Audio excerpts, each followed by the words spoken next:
This is my book talk on Making Peace with Autism by Susan Senator.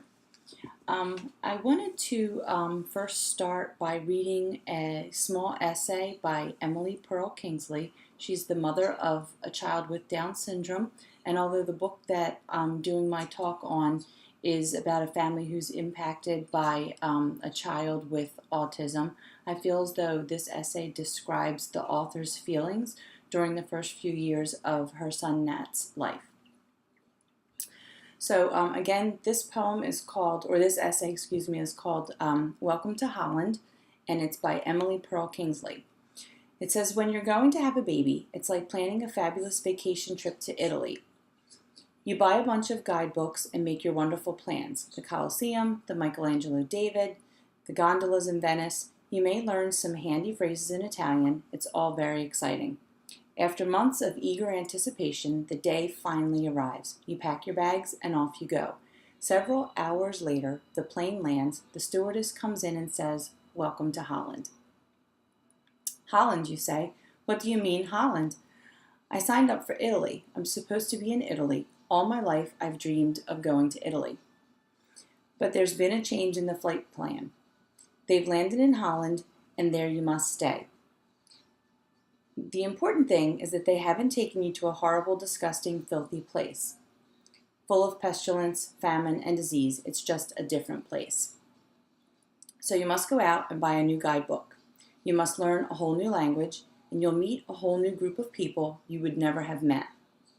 It's just a different place. It's slower paced than Italy, less flashy than Italy, but after you've been there for a while and you catch your breath, you look around and you begin to notice that Holland has windmills, and Holland has tulips, and Holland even has Rembrandts.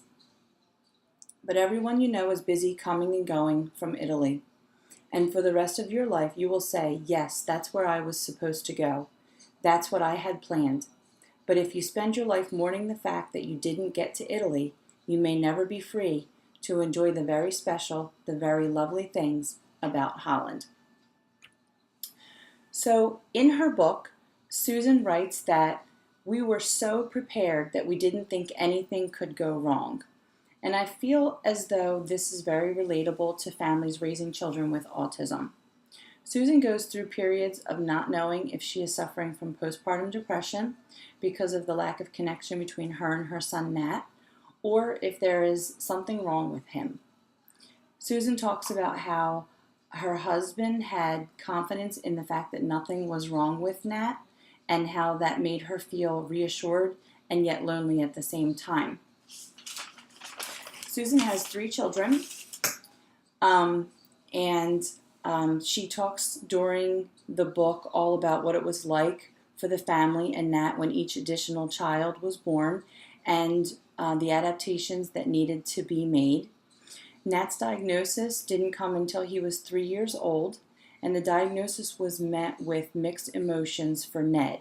It meant that they knew that Ned, her husband, knew that what they were dealing with Nat, and they could begin working on it.